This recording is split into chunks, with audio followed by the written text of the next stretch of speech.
And it's down there. As lightning. Something must be happening. Good afternoon, all. You guys are sitting further up front. That's pretty good.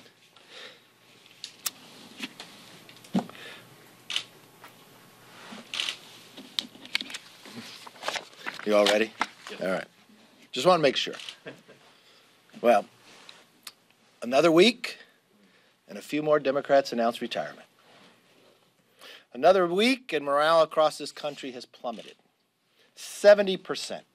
Think about that. 70% of Americans describe the economy of America as poor or not so good. That's the highest numbers it's been since the last time President Biden was serving in the White House. U.S. consumer confidence recently plunged to a 10-year low. 1 in 4 consumers have reported reducing their living standards. We're talking about America. 1 in 4 reported reducing their living standards as they adjust to a 31-year high inflation rate. We have a supply chain crisis that continues to rage on. We have skyrocketing prices and a scarcity of goods our citizens are experiencing. Ask yourself this. What has this chamber done, especially this week, to alleviate any of these pressures on our fellow citizens? Those are the actual people that elected them to come here. The answer? Absolutely nothing. The Democrat majority under the leadership of Speaker Pelosi is more interested in protecting special interests and delivering tax cuts for their wealthy friends. As I said, another week and 2 more Democrats announced retirement. As I said yesterday, Speaker Pelosi is burning down this House on our way out the door. She isn't concerned about how many bad votes Democrat members have to take or how many Democrat retirements she creates. Who can blame them for announcing retirement? They see the writing on the wall, and they know this reconciliation bill will be the end of their Democrat majority and, for many of them, the end of their congressional careers. If House Democrats follow through with passing this, which we wonder if it's possible, it will all but guarantee any Democrat that sits in a seat that is a D plus 10, they are at risk of losing their race. I don't know how Representatives Spanberger or Luria are going to defend this vote and run for re-election. Consider this, just in Virginia, 2 weeks ago. Governor-elect Glenn Youngkin won their districts by 11 and 8 points respectively. If you even listen to what Spanberger said after that election of Joe Biden, he wasn't elected to be FDR. But the bill they want to bring up today, the chief of staff to Biden brags it's bigger than the New Deal. So I wonder if she'll keep her word and how she votes. I don't think their constituents are going to appreciate them helping to pass a bill that empowers the IRS to squeeze every single dollar from American families and small businesses. It's the second biggest giveaway in this, are billions to the rich. Delivers a tax cut to 2/3 of the country's millionaires. Democrat enforcement of the IRS proposes to hire 87,000. You know what that does? It adds another 1.2 million audits. So who does that hit? Nearly half of those audits will directly impact families earning $75,000 or less. If you're a millionaire, it's going to give you a benefit. If you're earning $75,000 or less, you got a better chance of being audited. 1/4 will affect the Americans who earn $25,000 per year. Is this really what Speaker Pelosi refers to as a spectacular vision of 87,000 more agents? And what about those 21 Democrats who sent her a letter asking it to be out of the bill? Do they still vote for it? I'm not sure if they'll wake up and oppose this disastrous bill, but I suppose we'll find out a little later today. We've watched this country with one-party rule in 1 year have skyrocketing gas prices, Americans left hostage in the Middle East, inflation like we haven't seen in 3 decades, crime in our streets, and this is their answer to only double down further. It's not the path America wants nor desires. And today we'll find out the course of history of where we go.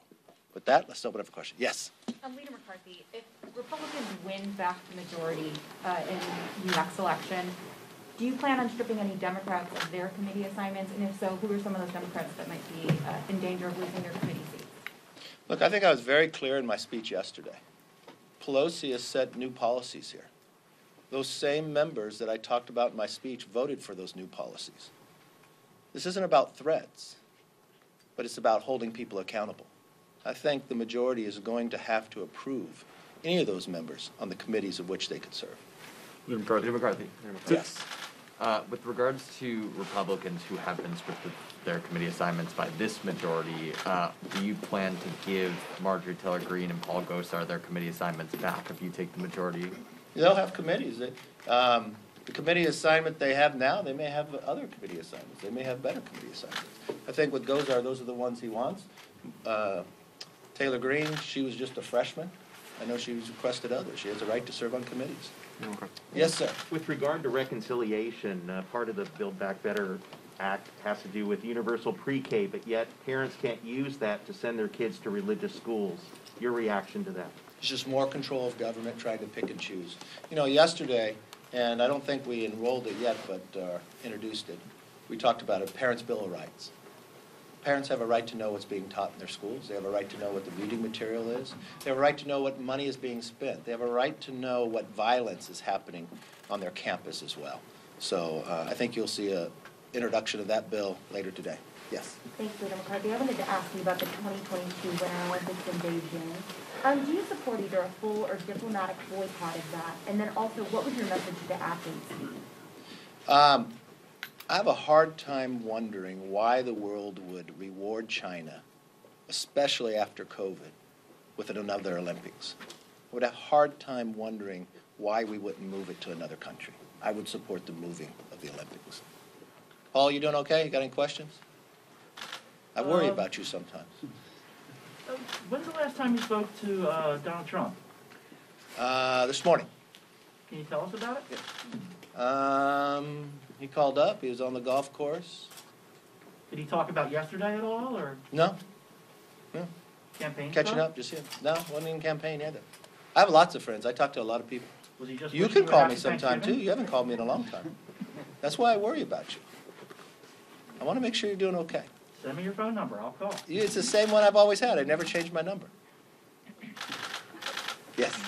Why is it that the only thing Republicans will punish one of their own members for in this Congress is speaking out against Donald Trump? How is it? I don't understand your question. The only Republican member who's been in any way punished by the conference this year is Liz Cheney, who lost I'm her sorry, role. did she lose a committee? She lost her role in the Republican conference. I know you were there. That's an election. Why? She didn't get punished by that. She lost an election. I'm sorry. People go up for election all the time. It's not, no basis there. Why do Republicans Yes, ma'am. not feel compelled to hold any kind of punishment for any of their members on any of these other things which Democrats have been so upset about? Really? Okay, let's talk about that since you raised the issue. Democrats have been so upset about. Were they upset when Maxine Waters told people? With all due to get- respect, sir, No, I'm with all asking due about your respect- members. Well, thank you for your question. All due respect, I get to answer it, right? In the manner in which I have the right to. So Democrats are so upset by a chairwoman of financial services when she told people, if you see anybody in the Trump administration, you see people who support Trump, get in their faces, make them not wanted here. Or what about when she went up to a trial and tried to influence it? Influence it so much that the judge referred to it. Were the Democrats upset by that? Were the Democrats upset when the FBI came to them and told them one of their own was associated with a Chinese spy? That same member Swalwell cannot get a security clearance in the private sector, but this Democrat Party that is so upset by everything rewarded this individual with the secrets of America and to serve on that committee. Or what about just recently, Hakeem Jeffries putting a tweet out trying to influence a trial that the country is watching today, not worried about the due process. Were they upset by that at all? I don't know. Or what about the Democrats who are so upset with others, they want to have a high standard, that their own Speaker of the House broke the rules on the floor, had her words taken down. Did she stand there? No, she left. And those Democrats who were so worried waited hours before anybody would get into the chair to read the parles because it went against the Speaker. But did the Speaker live by the rules of the House that everybody else is supposed to have, that high standard? No, she made every single one of those members take a different vote and treat her differently. So yes, we hold our members to a high standard. Leader It's McCarthy? interesting to me how the Democrats want rules for thee, but not for me. That's not right. Leader McCarthy. And we'll change that when we're in the majority. Yes? Leader McCarthy, have you or any of your members of your conference been contacted by telecommunications companies for your phone records or messages in relation to the January 6th select committee? No. Yes, ma'am. Last question. So we're hearing from a lot of Republican members that they still do want those 13 who voted for the infrastructure bill removed from committees, especially in tax code. I mean, how do you proceed here? Look, our members are focused on the American public, focused on making sure we don't have more inflation, making sure we can lower the gas price, make us energy independent, make sure we don't leave Americans hostage in Afghanistan. We're united on that, and that's what we'll continue to work for. Thank you very much. What would have been an appropriate punishment for Representative Gozar?